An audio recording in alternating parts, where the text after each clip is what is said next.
ना खिलाया। यहाँ जाएंगे वहाँ जाएंगे, कोई वादा अभी तक न तूने निभाया। पागल बनाया मुझे पागल बनाया। मुझको मिला तो दिखला दे रे अनाड़ी बलमा।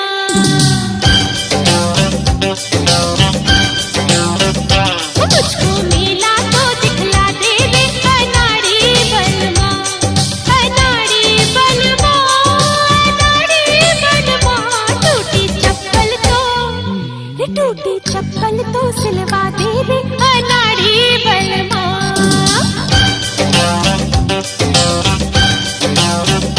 मुझको मिला तो दिखला दे रे अनाड़ी बलमा। टूटी चप्पल तो सिलवा दे रे अनाड़ी बलमा।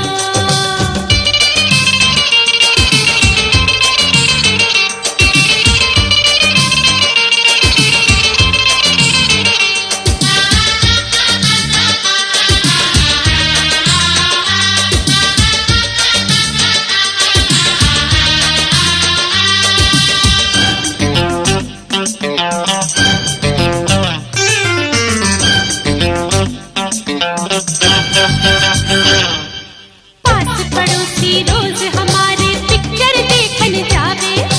इंटरवल में गरम समोसे रबड़ी संग संग खावे।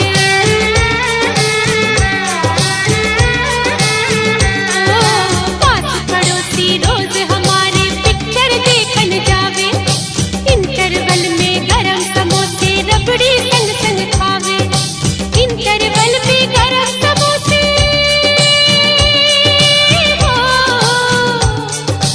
इंटरवल में गरम समोसे रबड़ी संग संग खावे। मुझको चटनी तो चटवा दे रे अनाड़ी बलमा।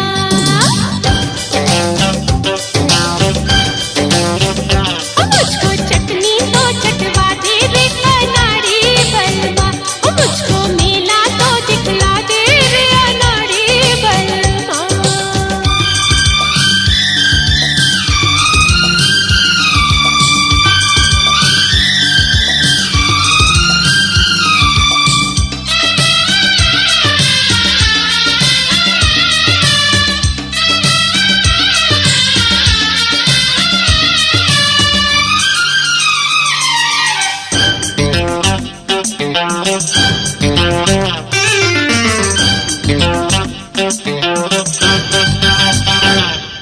चढ़ती नदी जवानी मेरी कब बाहों में बांधोगे।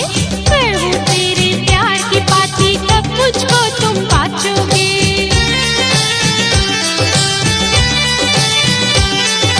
चढ़ती नदी जवानी मेरी कब बाहों में बांधोगे। मैं हूँ तेरे प्यार की पाती, कब मुझको तुम बाँचोगे। मैं हूँ तेरे प्यार की पाती,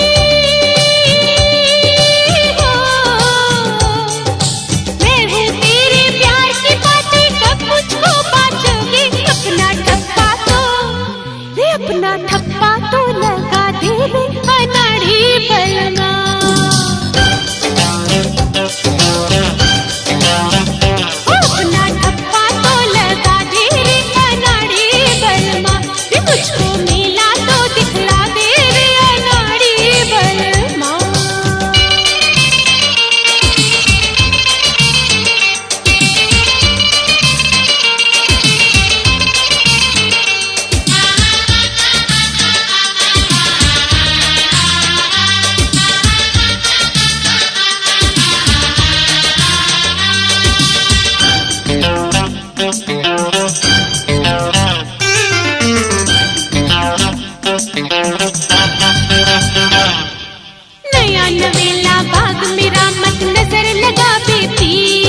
चप्पल तो सिलवा देवे अनाड़ी बलमा।